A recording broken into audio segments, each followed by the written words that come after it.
Act 1, Scene 2. Day 1. Chris's office, morning.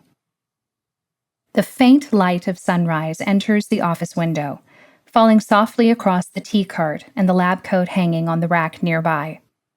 At her desk, Dr. Carey is deeply in an uneasy sleep, patient files lying open and disorderly around her. She has been searching for answers all night. Suddenly, she wakes with a start. Visibly shaken, she gets up and pulls on her lab coat, drawing it close around her as if reestablishing reality, identity, security. Still trying to shake off the dream, she takes a deep breath, runs her fingers through her hair, and rubbing her arms to wake them up, goes to the tea cart, checking to see if the kettle is still hot. It is. She pours some tea into a mug and takes a sip. She's starting to feel more settled when Nurse Lisa arrives with an armload of files that she places on Chris's desk. "Good morning, sunshine," Lisa says cheerfully. "Here are the files for the new patients." "Thanks, Lisa. Did they all show up?" Lisa smiles. "All here, right on time." "Even Greg?" "Yep, even that rascal." Just then, Dr. Kelly Davis breezes in carrying a small brown paper bag. She's the same age as Chris, but is as lighthearted and cheerful as Chris is serious and subdued. Under her white lab coat, Kelly is dressed in bright colors.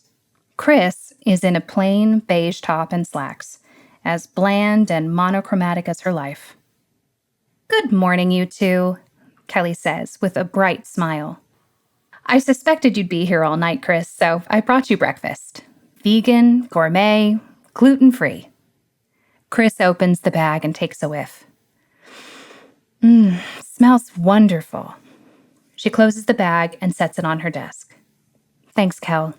You know me too well." "You're most welcome," Kelly says. "Sorry I can't stay to chat. I have early rounds. See you later." Kelly goes to hug Chris, but stops and holds her at arm's length, studying her face. "Ooh, Christine, you need to get some sun. There are people in the morgue with more color than you." Chris makes a wry face. "Don't you have patience to go torture?" Kelly ignores her. "Lisa, can you make sure she gets some sunshine today? She needs to work on her tan." Shrugging, Lisa says, "I've been trying for months, but you know." Chris holds up her hands. "Okay, that's enough. I have work to do. Thanks for the breakfast, Kelly. Do you want to meet for dinner?" "Can't tonight," Kelly says. "I have a date." "Robert again?" "Of course," Kelly says, her eyes sparkling. Chris smiles at her friend. "Well, lucky him, lucky you." Kelly says, "You know, he has a friend I think you'd like. We should double sometime.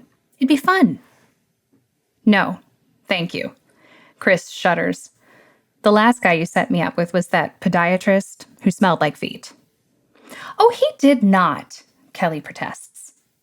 "He most certainly did," Chris insists. "Tell her, Lisa." "Not just feet, but sweaty, icky, stinky feet." "See?" Chris says smugly. "There you go. And we both know Lisa never lies." "And it lingered, too," Lisa adds, making a face. "I thought we were going to have to paint the walls." "I'm leaving now," Kelly says, trying not to laugh. "You two are just horrible. I'll see you later." "Bye, Dr. Davis," Lisa waves. Kelly turns to go, then stops and looks back at her friend. "But really, Chris," she says gently, "I hope all goes well with your new kids." Then she hurries off to begin her rounds. Chris sits back down at her desk and begins looking through the first file. "She's right, you know," Lisa says. "You really do need to get out more. Fresh air, sunshine, happy mitochondria energizing your day, making you healthy and wonderfully perky." "I've never been perky a single day in my life," Chris mutters. "And I can't right now. I need to go over these files." Lisa has been working with this doctor too many years to give up so easily. Undaunted, she continues. The new patients are still in admissions. Then they have labs, so they won't be settled in their room until around 1. And you don't have any outpatients until 11. So, according to my calculations, you have time to go out and reset your circadian rhythms.